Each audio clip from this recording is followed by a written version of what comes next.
Very good afternoon to all the students. વિદ્યાર્થી મિત્રો, આજના આ વિડિયો લેક્ચરની અંદર આપણે એક ટોપિક તમને સમજાવવા જઈ રહ્યા છે. આમ જોઈએ તો રિવિઝન સ્વરૂપે છે.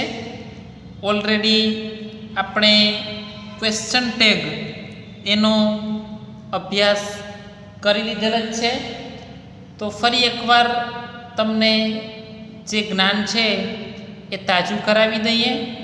અહીં એક સૂચના આપેલ છે, complete the questions and write the answers with yes or no. Example. મિત્રો, તમને આ સમજાવવા પાછળનું કારણ પાછું એ છે કે થોડી ઘણી ક્વેશ્ચન ટેગમાં મિસ્ટેક રહી જાય વિદ્યાર્થીઓની, કારણ કે ટોપિક થોડો અઘરો છે. હવે અહીં બે પાર્ટમાં આન્સર છે, આપણે વન બાય વન સમજીએ. પહેલાં તો એક્ઝામ્પલ. પેલું આપેલ છે, યુ લાઇક સિંગિંગ. હવે આ પાર્ટ છે એ ક્વેશ્ચન ટેગ આધારિત છે અને આ પાર્ટ ક્વેશ્ચન ટેગ આધારિત નથી. એ જનરલી આપણે હકાર વાક્ય હોય તો યસ લખીએ છીએ, નકાર હોય તો નો લખીએ છીએ, પણ આ પાર્ટ ક્વેશ્ચન ટેગ ઉપર આધારિત છે. પહેલું વાક્ય અહીં એક્ઝામ્પલનું ચેક કરીએ. You like singing.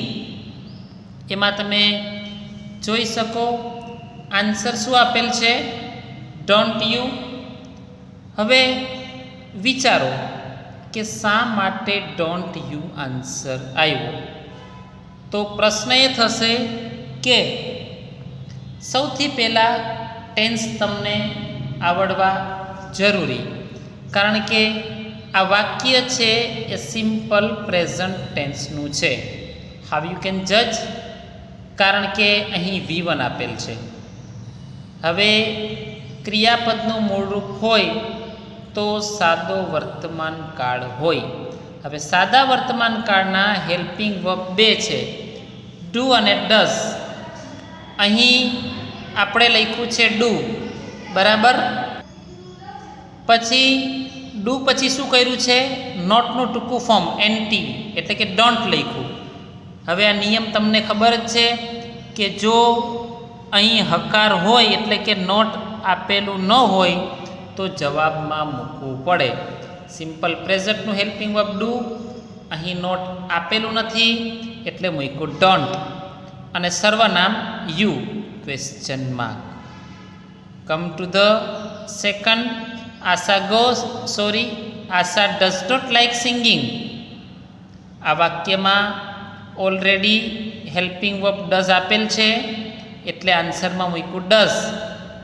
પછી આશા છે એ ફિમેલ છે તો એનું સર્વનામ આવે સી, ડઝ સી. કારણ કે ક્વેશ્ચનની અંદર નોટ આપેલ છે તો જવાબમાં મુકાય નહીં, does she. Now come to the third. Nishi and Amit like singing. એમાં જવાબ આપેલ છે ડોન્ટ ધે. શું કામ ડોન્ટ ધે જવાબ આવ્યો? તો કે પહેલાં તો સેન્ટેન્સ છે એ સાદા વર્તમાન કાળનું એટલે ડુ મૂક્યું, પ્રશ્નમાં નોટ આપેલ નથી એટલે જવાબમાં મૂકવું પડે ડોન્ટ. અને નિશી અને અમિત એ બંનેનું સર્વનામ થાય બહુવચન છે એટલે ધે, એટલે આ ક્વેશ્ચન ટેગ આધારિત હતો. હવે એની સામેનો જવાબ. આ પાર્ટ ક્વેશ્ચન ટેગ આધારિત નથી, ફક્ત યસ નો વડે જવાબ. હવે યુ લાઇક સિંગિંગ હકાર છે એટલે યસ. તમને કોઈ પ્રશ્ન પૂછે તો આપણે એનો જવાબ આપીએ આઈ વડે, આઈ, અને સાદા વર્તમાન કાળનું છે એટલે ડુ. બીજું વાક્ય હતું આશા ડઝ નોટ લાઇક સિંગિંગ. એ નકાર વાક્ય છે એટલે નો. આશાનું સર્વનામ સી અને ડઝ નોટ આપેલ છે એટલે ડઝન્ટ. ત્રીજું વાક્ય હતું Nisha and Amit like singing. વાક્ય હકાર એટલે યસ. નિશી એન્ડ અમિત નિશી આપેલ છે સેન્ટેન્સમાં, બરાબર. નિશી અને અમિત એ બંને બહુવચન એટલે ધે, અને સાદા વર્તમાન કાળનું વાક્ય અહીંયા બહુવચન છે એટલે આપણે મુકાય ડુ. એટલે આ ક્વેશ્ચન ટેગ આધારિત નથી, પહેલો પાર્ટ જ ક્વેશ્ચન ટેગ આધારિત છે. આ એક્ઝામ્પલ હતું. હવે પેલું વાક્ય અહીં જોઈએ આપણે, યુ આર હેપી. એનો આન્સર છે આરન્ટ યુ. ફરી પેલું અહીં ચેક કરીએ, યુ આર હેપી.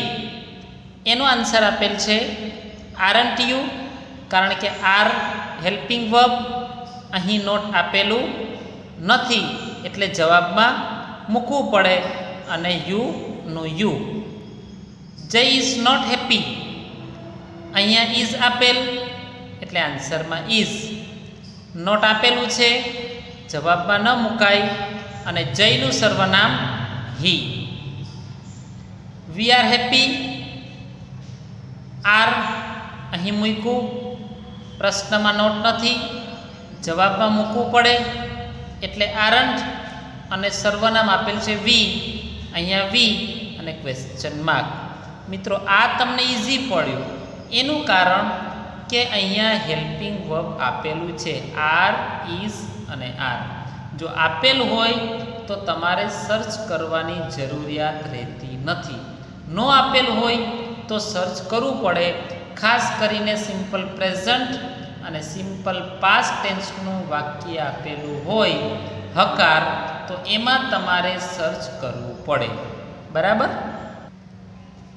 સામેનો ભાગ યુ આર હેપી, હકાર સેન્ટેન્સ એટલે યસ, યુ વડે પ્રશ્ન પૂછ્યો એટલે આઈ, અને ક્વેશ્ચનમાં આર આપેલ છે તો આઈની સાથે એનું હેલ્પિંગ વર્બ આવે એમ. સેકન્ડ, જય ઇઝ નોટ હેપી, વાક્ય નકાર એટલે નો, જયનું સર્વનામ હી, અને ઇઝ નોટ આપેલું છે ઇઝન્ટ નોટ એટલે એનું short form isn't. We are happy, વાક્ય હકાર એટલે યસ, પછી કોમા, વી આપેલ છે સર્વનામ એટલે વી, અને આર આપેલ છે એટલે આર. અહીંયા નો આપેલ નથી એટલે અહીં આરન્ટ કરાય નહીં. ત્યારબાદ you were not tired, answer were you, helping verb were એટલે એમને એમ મૂકી દેવાનું. અહીં નોટ આપેલું છે, જવાબમાં મુકાય નહીં, અને યુનું યુ. શીતલ વોઝ ટાયર્ડ,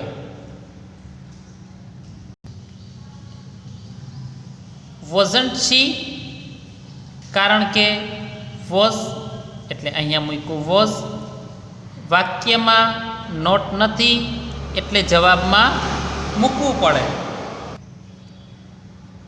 અને શીતલનું સર્વનામ she. They were not tired, were helping verb, અહીંયા નોટ આપેલું છે એટલે જવાબમાં મુકાય નહીં, અને સર્વનામ they. You were not tired એનો અહીં જવાબ લખ્યો તો વાક્ય નકાર છે એટલે નો, યુ છે એટલે આવ્યું આઈ, અને પ્રશ્નમાં વર છે પણ અહીંયા વોઝન્ટ, કારણ કે આઈ સાથે વર ન આવે, આઈ સાથે એક વચન છે એટલે વોઝ મૂક્યું, અને પ્રશ્ન જ નકાર છે એટલે એન્ટી not. Second, Shital was tired, વાક્ય હકાર એટલે યસ, શીતલનું સર્વનામ સી, અને વોઝ આપેલું જ છે. ધે વર નોટ ટાયર્ડ, નકાર છે એટલે નો, ધે સર્વનામ, અને વેર નોટ આપેલ છે એનું ટૂંકું form weren't. Third, you enjoy reading. જુઓ મિત્રો, આ વાક્ય આ મુજબ આપેલ હોય તો તમારે હેલ્પિંગ વર્બ શોધવું પડે. સબ્જેક્ટ પ્લસ V1 એ સાદા વર્તમાન કાળમાં આવે અને સાદા વર્તમાન કાળનું હેલ્પિંગ વર્બ છે ડુ અને ડઝ. અહીંયા એસ ઈએસ આપેલ નથી, અહીં બહુવચન છે યુ, બરાબર. અને યુ સાથે ડઝ નો આવે, યુ સાથે ડુ આવે છે, એટલે અહીં આપણે મૂક્યું ડુ. અને આ વાક્ય છે એ હકાર છે, એટલે અહીંયા નોટનું ટૂંકું ફોર્મ ડોન્ટ અને યુનું યુ. કારણ કે યુ છે આમ તો આપણે તમે કહીએ, પરંતુ યુ મોટે ભાગે બહુવચનમાં વપરાય, કારણ કે યુ સાથે ઇઝ નથી આવતું, યુ સાથે આર વપરાય છે. એવી જ રીતના સિમ્પલ પ્રેઝન્ટમાં યુ સાથે ડઝ નો આવે, યુ સાથે ડુ જ આવે. Jay does not enjoy reading, આમાં હેલ્પિંગ વર્બ ડઝ, અહીં નોટ આપેલું, જવાબમાં નથી, અને જયનું સર્વનામ આવ્યું he. We do not enjoy reading, અહીંયા ડુ આપેલ એટલે અહીંયા ડુ, અહીંયા નોટ આપેલું છે, જવાબમાં ન મુકાય, સર્વનામ વી. તમે જોઈ શકો છો આ બાજુ લાઈનમાં બધા જ ક્વેશ્ચન માર્ક જોવા મળે છે, કારણ કે question tag, add question tags, આ પ્રકારનો પ્રશ્ન પરીક્ષામાં પૂછાય તો તમારે ફરજિયાત જવાબના અંતે ક્વેશ્ચન માર્ક કરવો જ પડે. આ બાજુ ચેક કરીએ. યુ એન્જોય રીડિંગ, વાક્ય હકાર યસ, યુ છે એટલે આવ્યું આઈ, સિમ્પલ પ્રેઝન્ટ એટલે ડુ. જય ડઝ નોટ એન્જોય રીડિંગ, વાક્ય નકાર એટલે નો, જયનું થાય હી, અને ડઝ નોટ આપેલ છે એટલે એનું short form doesn't. We do not enjoy reading, વાક્ય નકાર એટલે નો, વી આપેલું છે એટલે વી, અને ડુ નોટનું ટૂંકું ફોર્મ ડોન્ટ. મિત્રો આ બાજુ બધે જ ફૂલ સ્ટોપ છે વાક્યના અંતે, કારણ કે આ પાર્ટ ક્વેશ્ચન ટેગનો નથી, કારણ કે મોટા ભાગના બાળકોને આ જ ભાગમાં કન્ફ્યુઝન થવાની શક્યતા રહે, એટલે જ મેં આ વિડીયો તમને એક વધારાનો બનાવી અને તમારી સમક્ષ મૂકવાનો પ્રયાસ કર્યો છે. ફરી એકવાર તમને હું ઇન્સ્ટ્રક્શન આપી દઉં મિત્રો, કે આ બાજુનો જે પાર્ટ છે, આ બાજુના પાર્ટમાં આન્સર લખ્યા છે એ ક્વેશ્ચન ટેગ આધારિત છે, બરાબર. એનો નિયમ છે કે જો પ્રશ્નમાં નોટ આપેલું ન હોય તો જવાબમાં મૂકવું પડે, અને જો પ્રશ્નમાં નોટ આપેલું હોય તો જવાબમાંથી એને નીકાળવું પડે. આ નિયમ છે, બરાબર. અને હેલ્પિંગ વર્બ મૂકવું પડે, એમિઝાર, વોઝવર, સેલવિલ, વોટેવર, બરાબર. અને ડુ, ડઝ, ડીડ વગેરે, અને આપેલ જે કરતા હોય એનું સર્વનામ, બરાબર મિત્રો. અને આ પાર્ટ છે એ તો જનરલી આપણે નાના ધોરણમાં યસ અને નો વડે જવાબ આપતા એ મુજબનો ભાગ છે. તો વિદ્યાર્થી મિત્રો, આજના આ વિડિયો લેક્ચરની અંદર મેં તમને ક્વેશ્ચન ટેગ એટલે કે અનુપ્રશ્ન એની મેં તમને સમજૂતી આપેલ. આમ તો આપણે અગાઉ ક્વેશ્ચન ટેગનો વિડીયો તમને મોકલેલો જ હતો અને તમે એમાંથી સારી રીતે અભ્યાસ કરેલો જ છે, પરંતુ આજે રિવિઝન સ્વરૂપે અને સ્વાપોથીમાં આ પ્રકારના પ્રશ્નો આપેલ છે, એટલે મેં ફરી આ વિડીયો બનાવવાનો પ્રયાસ કર્યો. કારણ કે તમને જો આના નિયમો ભૂલાઈ ગયા હોય તો ફરી પાછા માઇન્ડની અંદર આ નિયમો આવી જાય અને પરીક્ષામાં ક્વેશ્ચન ટેગ પૂછાય તો માર્ક્સ કટ થવાની સંભાવના રહે નહીં.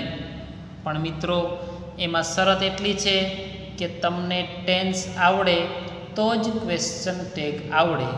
એટલે જો ટેન્સની વાક્ય રચના અને તમામ ટેન્સ જે કંઈ પણ આપણે અભ્યાસ કરાવેલ છે એ તમને ઓળખતા આવડશે તો જ તમે આ ક્વેશ્ચન ટેગનો અભ્યાસ સારી રીતે કરી શકશો. આજના આ વિડીયો લેક્ચરમાં આટલું રાખીએ છીએ. Thank you very much.